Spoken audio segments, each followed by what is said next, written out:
गलियारे तक अपनी बातों को पहुंचाना होगा। जब तक आप नहीं लेंगे कि हमें सरकार को हिलाना है, तब तक सरकार हिलने वाली नहीं है। सरकार जानती है यहाँ के लोग मंद बुद्धि हैं, कम पढ़े लिखे हैं, दिमाग में कुछ नहीं आता है। 2 किलो 4 किलो चावल दे दिया जाए, कुछ दिया जाए, चुनाव के समय 1000 का पैकेट दे दिया जाए तो अपना क्या है, काम बन जाना है। क्या 1000 रुपए से पूरे 5 साल तक आपका काम चलेगा? कुछ मुट्ठी अन्न मिल जाने से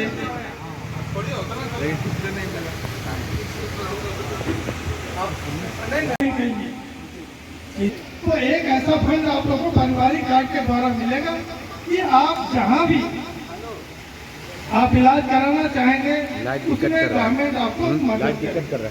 ये पारिवारिक कार्ड फुल प्रूफ एटीएम है आपका, एक गारंटी है, एक गारंटी है, ठीक है। इससे गवर्नमेंट बनने पाए वो अपने उद्देश्य से पीछे नहीं हटता। इन चीजों को बताने के पीछे कारण है कि अभी आप सच्चाई को समझिए। जब तक सच्चाई को नहीं समझेंगे, अपनी आवाज को नहीं उठाएंगे, जाति में बटे रहेंगे, धर्म में बटे रहेंगे, कुछ मिलना नहीं। जाति से क्या कोई दूध वाला आपको आपकी जाति का दूध देता है मुफ्त में? कोई राशन वाला आपकी जाति का राशन देता है? आपको अपनी लड़ाई खुद लड़नी होगी। कोई किसी के, हम अपने बच्चों अपने परिवार के लिए कुछ नहीं कर रहे हैं। आज हम कहते हैं लोकतंत्र है, इस तरह का लोकतंत्र है भाई। मुख्यमंत्री का बेटा मुख्यमंत्री, मंत्री का बेटा मंत्री, विधायक का बेटा विधायक, और सारे कितने, और जो जनमानस वो जो निकलना चाहते हैं वो बनते हैं कार्यकर्ता।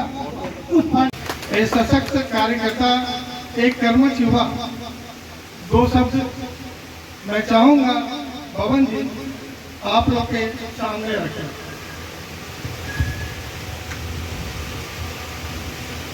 उपरार विधानसभा के हमारे संभावित प्रत्याशी आनंद किशोर दीपक जी, इस मंच पर बैठे हुए सभी मंचासीन नेतागण और कुमार विधानसभा के आए हुए वोट देते आ रहे हैं, लेकिन आज भी वही हालत है जो 35 साल पहले थी। कोई बदलाव नहीं, कोई विकास नहीं। 15 साल आपने लालू जी को दिया, काम तो उन्होंने किया, बहुत बड़ा काम किया। उन्होंने गरीबों, दलितों, मजलूमों की आवाज बने, लेकिन जिसके कारण 95 में पूर्ण बहुमत से आए, लेकिन 2000 आते आते मूल रूप से बंद हुआ नहीं, बल्कि इस बिहार में दारू की जगह सूखा नशा का प्रचलन बढ़ गया। सूखा नशा जब आप लोगों को सुनने के लिए हम आए हैं, बुलाए हैं कि आप क्या बोलिएगा, आप हमको अपना मार्गदर्शन दीजिए, 2 शब्द बोले। तो जरूर मैं 50 साल से, देश आज़ाद हुआ था 1947 में, तब तो अंतरिम सरकार बनी थी, लेकिन 52 से चुनाव हो रहा और 52 के बाद 57 में, 62 में, ऐसे हर बार चुनाव होते गए और लोगों ने आप ये दे देंगे, आपको सोना का हार दे देंगे, आपको चांदी का पायल बनवा देंगे। हम ऐसा कुछ आपको भूल नहीं करेंगे। हम जो विधायक है उसको छोड़ सकते हैं, जो विधायक का फंड है उसमें आप लोग के हाथ में ही डिस्ट्रीब्यूट कर सकते हैं और सेवा करेंगे। सब काम करेंगे, आपकी बातों को सदन पर रखेंगे, पटल पर रखेंगे। अब इससे ज़्यादा हम क्या कहें, हमको इसीलिए विधायक बनने का मन है। अब आपको हमारे बीच में एक बुद्धिजीवी हैं, बुद्धि स्कूल के प्रिंसिपल हैं, एक तो पहले हिंदू साहब को बोलेंगे 2 लाइन, हमारे चीफ गेस्ट हैं। अभी मैंने आप तमाम लोगों की बातें सुनी और आप लोग यहाँ पर जिन लोगों की भी बातें सुन रहे हैं, तो मैंने ये महसूस किया कि ये जो लोग हैं ये बहुत ही इंटेलेक्चुअल पढ़े लिखे लोग हैं यहाँ पर जो मौजूद हैं, क्योंकि ये एरिया अपने आप में बहुत ही इंटेलेक्चुअल लोगों का है। तो मैं एक सिंपल सवाल आपसे पहले करना चाहता हूँ कि क्या आप में से कोई ये चाहता है कि आपका प्रतिनिधि एक ऐसा आदमी करे जो टेंटेड है, इलिटरेट है, जिससे आप बात करने में हिचकते हैं? मैं समझता हूं इनमें से कोई आदमी ये नहीं चाहता होगा कि उनका रिप्रेजेंटेशन कोई ऐसे व्यक्ति करे जिससे वो बात करने में असहज महसूस करे। अच्छे लोगों की आपको हर आदमी से बात कीजिएगा तो वो बोलेगा ये कि पॉलिटिक्स में अच्छे लोगों को आना चाहिए। सबकी ख्वाहिश होती है कि अच्छे लोगों को आना चाहिए, लेकिन अच्छा लोग आएगा कैसे? अच्छे लोगों को लाने की जिम्मेदारी आपकी है। जब आप अच्छे लोगों को भेजेंगे ही नहीं, उसके पक्ष में वोट करेंगे ही नहीं, तो पहुंचेगा कैसे? इसलिए कि अब लाठी का जमाना तो है नहीं कि पहले बैटलफील्ड में फैसला होता था। अब मुख्य सचेतक भी रहे और यहाँ जल जमाव की स्थिति रहती है, क्या कहिएगा उनका रवैया से? उनका रवैया वो कभी आते ही नहीं क्षेत्र में, जल जमाव है या क्या है कभी देखते हैं वो आते ही नहीं। उनको देख बहुत लोग पहचानते भी नहीं है, केवल जो है कमल छाप के नाम पर उनको बस वोट मिल जाता है। उनको मालूम है कि हमारे यहाँ और हमारे बिना किसी कोई चारा नहीं है, तो उनको वोट मिल जाता है, वो जीतते आ जा रहे हैं। 5 चुनाव वो जीत चुके हैं। एशिया की ये दूसरी बड़ी कॉलोनी है, यहाँ जल जमाव एक माने कि आम समस्या बन गई है बारह में, क्या कहिएगा?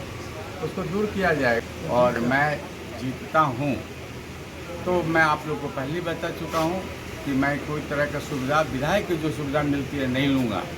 ये नहीं, न उनका सैलरी लूँगा, बट वो पैसा जाएगा गरीबों के फंड में। गाड़ी का पैसा मिलेगा वो जाएगा गरीबों के फंड में। टिकट का पैसा मिलेगा दिल्ली जाने का, वो पैसा जाएगा गरीबों का फंड में। मैं अपना गाड़ी भी नहीं यूज़ करूँगा, मैं रिक्शा यूज़ करूँगा, तब पता चलेगा रिक्शा वाले का क्या दर्द है। मैं पर डे खाना घर में नहीं खाऊंगा, पर डे एक गरीब के घर में जाकर खाना खाऊंगा, फिर महसूस करूंगा कि गरीबी क्या है। अभी तक तो हम लोग बहुत अच्छा दे दिए हैं, तो मालूम नहीं कि गरीबी क्या है, पर गरीबी तो है, उसको तो दूर करना पड़ेगा। जन स्वराज का एक स्लोगन है, सही लोग सही सोच सामूहिक प्रयास, इसमें क्या कहना चाहिएगा जनता? बस आप समझिए कि हम बिल्कुल सही लोग के साथ हैं, सही हमारा सोच बिल्कुल सही है और हम प्रयासरत हैं। प्रयास भी हमारा सही सामूहिक प्रयास है, सब लोग मिलकर करेंगे, कर लेंगे। आज का क्या कार्यक्रम था? आज का तो यह नुक्कड़ ये जन संवाद है। देखिए कि हम भी कुछ बोले और जो हमारे अतिथिगण भी बोले, और हम जिनको कर रहे थे, जिनको भाषण सुना, वो उनको भी मंच पर बुला के उनको मन शेयर किए ताकि वो भी अपने मन की बात को बताएं। आम जनता की क्या राय है, क्या मांग कर रहे हैं देखिए आपसे? हमको लग रहा है कि आम जनता अभी थोड़ा हो गया है, डिप्रेस हो गया कि नहीं अब भाजपा को नहीं दे सकते किसी भी स्थिति में। अच्छा, तो अब 2 चीज़ है कि राजद का तो वोट अपने जगह पर है, तो अगर सब लोग जोर लगाएंगे तो निकल जाएंगे जी और हमारे प्रत्याशी जो है बांकीपुर के श्री बबन जी वो भी यादव कम्युनिटी से हैं, लेकिन उनको ऐसा कोई मतलब नहीं है और हमारे लिए आए हैं ताकि यादवों में जाए कि दीपक जी को वोट दिया जाए। और हम भी अपने जनता से जो हमारा जो क्षेत्र है उनको कहेंगे आपके जो रिलेटिव उन क्षेत्र के हैं कृपया बबन जी को यानी प्रशांत जी को वोट जरूर दें। जनता का रुझान किस तरफ है, क्या जनता चाह रही है? क्या प्रशांत किशोर का जो वादा है वो उस पर जनता अमल करना चाहती है? बिल्कुल, एक्चुअली उनका जो कार्ड है ATM वो ट्रम्प कार्ड है जी, वो ट्रम्प कार्ड है और बहुत अच्छा चीज़ है। अब क्या है कि सरकार आपके हर द्वार पर पहुंच गया है। अगर जीत जाती है तो उस कार्ड से आप अपना एजुकेशन का चीज़ फुलफिल कर सकते हैं, लोन का चीज़ फुलफिल कर सकते हैं, जो बुजुर्ग हैं उनको भी पैसा मिल सकता है। तो सारी चीज़ है उसमें, वो तो उनका है, वो पूरा करेंगे। वो अपना ATM दिए हैं जी, और इसमें जो है सो उसका सिग्नेचर है और जितना चीज़ जो है सो वो पूरा करेंगे, ये उनका है। बट एज ए विधायक जो मेरा था कि अगर बन जाता हूँ तो मैं गरीबों के घर में रात गुजारूंगा, अपनी गाड़ी यूज़ नहीं करूँगा, रिक्शा से उसके लिए मैं बकता नहीं हूँ, बिल्कुल बाज़ाब्ता उसको हाई कोर्ट से नोटिस करा करके फर्स्ट क्लास मजिस्ट्रेट के यहाँ करवा करके वो चीज़ को सौंपूंगा। भवन जी, अगला सवाल आपसे है, जिस तरह से इस माहौल बन रहा है प्रशांत किशोर के प्रति, क्या लगता है कि किस तरह मतलब कि इनके प्रत्याशी को वोट मिले? देखिए, इस बार 35 सालों तक जी जनता का वोट लेकर ठगने का काम किया, राम मंदिर का नाम पर, मस्जिद के नाम पर, अल्लाह के नाम पर, और जनता समझ चुकी है। जनता इस बार जातीय धर्म से ऊपर उठ करके इंटरनली खासकर युवा साथी आदि शक्ति जो नारी शक्ति जो करते हैं मन बना लिए है। इस बार बदलाव हर हाल में करेंगे। चारों विधानसभा जो महानगर के जो पटना साहिब से लेकर के दीघा तक बैठे हुए हैं 25 साल से लगातार बूटा बार के, इस पर सारी जनता जन स्वराज के जो लोग हैं और जन स्वराज में जो विश्वास कर रहे हैं, जो कि यहाँ पलायन रोकने के लिए, प्लस रोजगार देने के लिए, शिक्षा देने के लिए, इस सब को लेकर के ये सारी जनता ने मन बना लिया है कि अब जब तक बदलाव नहीं करेंगे हम लोग की मंशा पूरी नहीं होगी। आपने एक सवाल किया, भरोसा रखना पड़ेगा। जैसे 25 साल से रखे, नेचर सिग्नेचर कभी बदलता है क्या? ये लोग चाल चरित्र जो है, चेहरा बदला नहीं, न कहीं बदलेगा।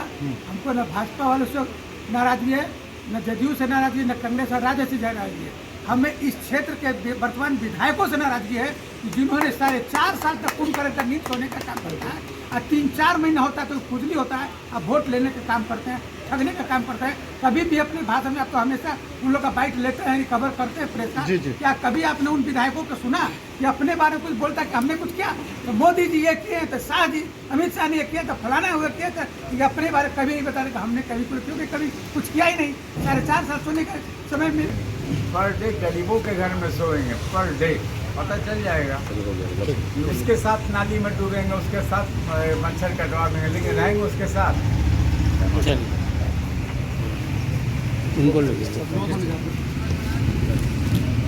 खींच लीजिए, ट्यूबलो खींच लीजिए।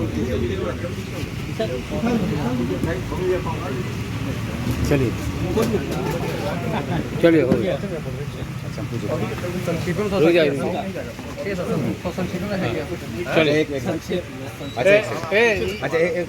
नाश्ता नहीं किया? अच्छा रहमान साहब, आप जन स्वराज में अभी आप मीडिया प्रभारी में हैं, तो आपको कैसा लगता है? चूँकि आप मीडिया प्रभारी में हैं, निश्चित तौर पे कहीं ना कहीं अगर देखा जाए, अगर मीडिया की बात करें, तो आपको क्या लगता है, आपका जो सरकार है उसमें आप क्या कहना चाहेंगे? आपको क्या लग रहा है? मीडिया क्यों, हम लोग तो जनता पे भरोसा कर रहे हैं, और जो बिहार की जनता है वो बहुत बड़ी तादाद में हम लोगों के साथ है। चाहे वो बुजुर्ग महिला हों, बुजुर्ग लोग हों, युवा वर्ग हो, काम करने वाले लोग हों, स्टूडेंट्स हों, सारे लोग हमारे साथ हैं। और हम लोगों को पूरी उम्मीद है कि इस बार जन स्वराज की सरकार बनेगी। सर, आपने एक प्रश्न किया कि बैंकों द्वारा बच्चों को ऋण नहीं दिया जाता बिहार में, और परीक्षा में और स्कूली व्यवस्था खराब है, और इससे कारण बिहार के छात्रों को बहुत दिक्कत परेशानी हो रही। क्या कीजिएगा आपकी पार्टी आएगी? देखिए, ये नहीं कह रहे हैं कि लोन नहीं दिया जाता है, लोन नहीं दिया नहीं था, हमने सवाल अपने भाषण में बात नहीं की। हमने ये कहा कि लोग यहाँ के लोन नहीं ले पाते हैं क्योंकि वो लोन लेने से डरते हैं, क्योंकि लोन का इंटरेस्ट रेट हाई है।